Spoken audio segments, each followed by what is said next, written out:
ஹாய்ங்க, வணக்கம். இன்றைக்கி சூப்பரான ஹோட்டல் ஸ்டைலில் மோர் குழம்பு தான் வைக்க போகிறோம். வெண்டைக்காய் மோர் குழம்பு ரொம்ப டேஸ்ட்டாக இருக்கும். வாங்க எப்படி செய்கிறதுன்னு பார்க்கலாம். அதுக்கு ஒரு மிக்ஸி ஜாரில் ஒரு 2 பத்தை தேங்காய் கட் பண்ணி சேர்த்துக்கலாம். 1/2 ஸ்பூன் துவரம்பருப்பு, 1/2 ஸ்பூன் அரிசி ஊற வச்சுருக்கேன், அதையும் சேர்த்துக்கலாம். ரொம்ப கொஞ்சமாக தான். ஒரு துண்டு இஞ்சி, 2 பச்சை மிளகா, ஒரு வெங்காயம் கட் பண்ணி சேர்த்துக்கிறேன். நீங்கள் சின்ன வெங்காயம் இருந்தாலும் ஒரு 4 சேர்த்துக்கோங்க. ஒரு ஸ்பூன் ஜீரகம். இப்போது இதெல்லாம் கொஞ்சமாக தண்ணி சேர்த்து நல்லா நைஸாக அரைச்சி எடுத்துக்கலாம்.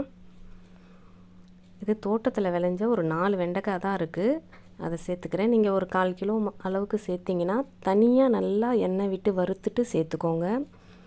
நான் இப்போ இந்த வெண்டைக்காயை வெங்காயத்து கூடயே வதக்க போகிறேன். எண்ணெய் விட்டு ஒரு ஸ்பூன் கடுகு சீரகம் சேர்த்துக்கலாம். வெங்காயம் 2 காஞ்ச மிளகாவும் கூட சேர்த்துக்கோங்க. கருவேப்பிலை கூடவே கட் பண்ணி வச்சுருக்க அந்த வெண்டைக்காயும் சேர்த்து நல்லா வதக்கி விட்டுக்கலாம். இந்த வெண்டைக்காய் நல்லா அந்த எண்ணெயிலே வதங்கணும், நல்லா வெந்து வதங்கட்டும், அந்த அளவுக்கு வதக்கி விட்டுக்கலாம். இப்போது ஒரே ஒரு ஸ்பூன் கடலை மாவு நல்லா தண்ணி விட்டு கட்டி இல்லாமல் கரைச்சி வச்சுக்கலாம். இப்போது அந்த அரைச்சி வச்ச பேஸ்ட் எடுத்து, வெண்டைக்காய் பாருங்கள் நல்லா வதங்கிருச்சு, கலர் மாறி, இதில் சேர்த்துக்கலாம். இப்போ அந்த கட்டி இல்லாமல் கரைச்சி வச்சுருக்க அந்த கடலை மாவையும் அதிலே சேர்த்துக்கலாம். சேர்த்து நல்லா கலந்து விட்டு மிக்ஸி ஜாரில் கொஞ்சம் தண்ணி சேர்த்து தேவையான அளவுக்கு தண்ணி விட்டுக்கலாம். இந்த ஸ்டேஜில் 1/2 ஸ்பூன் மஞ்சத்தூள், தேவையான அளவுக்கு உப்பு, கொஞ்சம் பெருங்காயம் சேர்த்து இது கொஞ்சம் கொதிக்கட்டும். தண்ணி உங்களுக்கு தேவையான அளவுக்கு விட்டுக்கோங்க. கொஞ்சம் திக்காக வேணும்னா கொஞ்சம் கம்மியாக விட்டுக்கோங்க, தண்ணியாக வேணும்னா கொஞ்சம் தண்ணி சேர்த்து விட்டுக்கலாம்.